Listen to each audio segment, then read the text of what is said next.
get your reaction to the Lockie Hunter verdict last night? Yeah, look, obviously disappointed. Like if we wouldn't have appealed if we didn't think we were a chance to get Lockie off. But in our thoughts, we thought he was contesting the ball, but clearly the AFL saw differently. So as we go through this process, clearly you can see that we're building more clarity in what's right, what's wrong. But we move forward. We obviously get the information, we deal with it, and we keep going forward. You don't look to take it to appeal now? No, we won't. No, we'll take that now and make sure we learn from it, get better at it, and get better understanding. But clearly, you can see the MRO and the tribunal are incredibly busy at the moment. There's a lot of things going on from a week-to-week perspective where things are getting looked at, and I think as an industry, we continue to build more clarity and understanding about what's right, what's wrong, and how we're going to continue to protect the head. And we learn more and more as we go through. Clayton Oliver, how's his week been? How's his hamstring? How's he travelling? Yeah, clearly, he's got a hamstring strain. It's a minor strain. So, we're just going to build him through that process. How long that takes, we're unsure. But he's such a diligent player around his rehab and his ability to get his body right. We give him every chance in the next few weeks to work through those processes. So, as I said, we're not sure how long it is, and that can be frustrating for our supporters, the media alike, to not know a timeline. But we don't know one. So we're going to build him up through his process, make sure he hits all his targets and his measures, and obviously we're going to be very cautious with him as well. He's an important player to us, so we're going to make sure he's right first and foremost. But we're not quite sure how long he'll be at the moment. And how does your midfield mix look this weekend without it? It gives great opportunity to not only players that currently sit within our midfield, but also players that potentially come into the team. We've got some guys at VFL level in Taj Woden, Bailey Laurie, James Harms that are playing some great footy. So we'll look at that. But then the increased responsibility for a Tom Sparrow, Christian Petrarca, Viney, the like. We've got some options there, but it's just going to be a team-based thing. You can't replace Clayton Oliver with one player. It's going to have to be a team responsibility and make sure we get our system right. I think you said last week, Simon, the Port game was going to perhaps be like an audit of where you're at, and you felt your game was in good condition. How do you sort of see that on review now, and what do you hope to perhaps improve this week?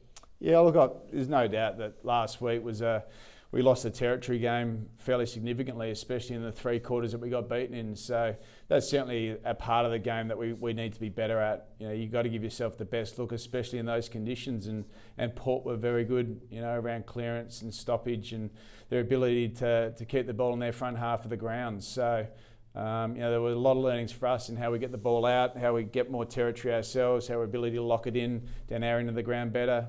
So there's a whole range of different learnings that you can take from a game like that, and there's no question that the conditions aided that type of game, but we certainly learned a lot last week.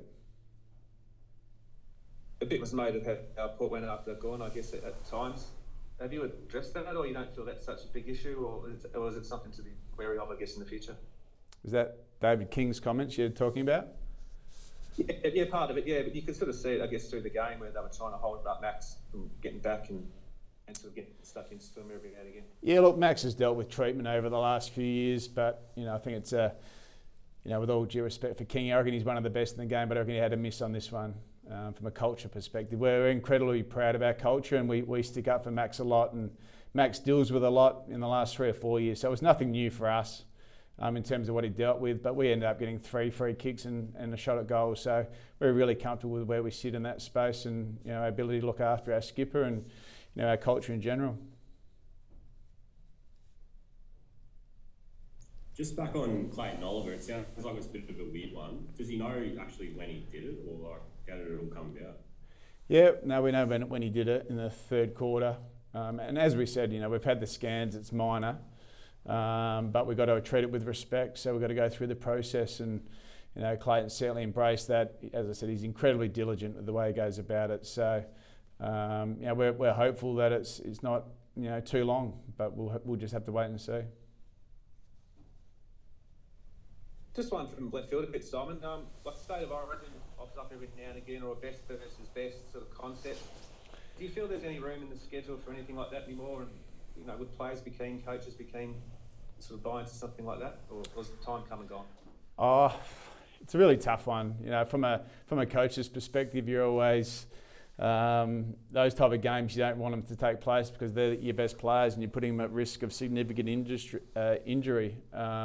So you're always concerned about that as a coach and as a footy club, and the club and everyone involved. Now, your footy club takes the risk on when they go and play in a game like that. But I can certainly understand. I think the players enjoy it.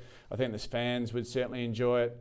But you know, I think at times now we have such a vibrant AFL competition and such rivalry and contest, and there's obviously it's such a national-based game now that I think it's potentially dead. Yeah.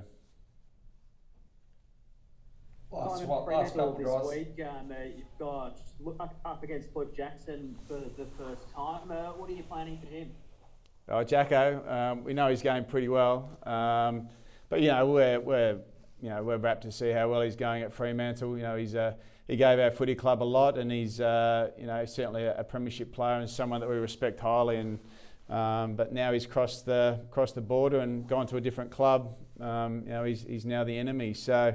He'll be treated like every other opponent out there, and we'll play tough, hard footy against him and look forward to the contest.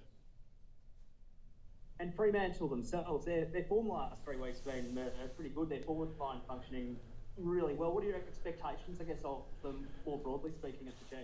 Oh, look, they're in fantastic form. Their last 3 or 4 weeks have been brilliant. They've been able to turn their season around with the way they've gone about their footy. They're certainly defending to a really high level, and they're starting to really hit the scoreboard. So, they're full strength from a health perspective, and we certainly know what we're up against. They're a high quality team that certainly come a fair way last year, and certainly in the last 4 weeks have taken some big strides again. So, we're under no illusion about the challenge that's in front of us.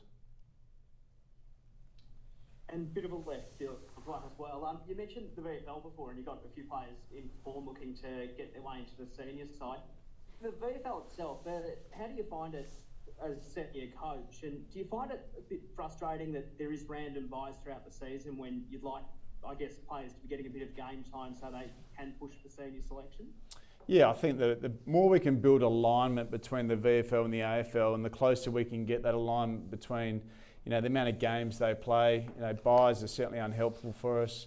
And also where they schedule their games. The more alignment we can develop between AFL and VFL is better for their preparation and performance. And we certainly use the VFL in a way to make sure we educate and train our players about role and how closely they align to the AFL program. And the more they can play, experience it, and not have too many disruptions, the better.